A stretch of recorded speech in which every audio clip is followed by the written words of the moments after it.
اعراض بتجيلنا مفاجأة وراها نقص حاجات مهمة جدا عندنا واحنا مش عارفينها.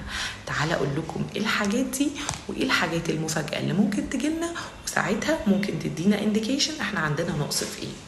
الناس اللي بيجيلهم دايما غازات في القلب او خفقان في القلب دايما بيكون عندهم مشاكل ونقص في البوتاسيوم وفي المغنيسيوم.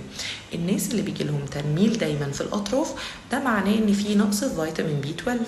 الناس اللي بيجيلهم تنشن في العضلات وبيجيلهم انقباض في العضلات وهم نايمين ده معنى كده ان عندهم مشاكل في الكالسيوم ونقص في الكالسيوم ونقص في المغنيسيوم.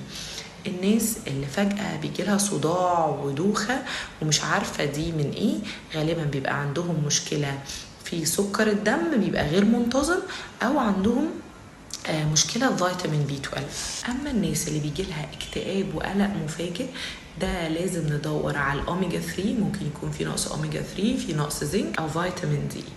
الناس اللي بتتعب تعب شديد جدا وتبقى عايزة تنام ومش قادرة بعد الوجبة دول لازم يشوفوا مقاومة الانسولين، لان ممكن من اعراض مقاومة الانسولين التعب الشديد بعد الاكل.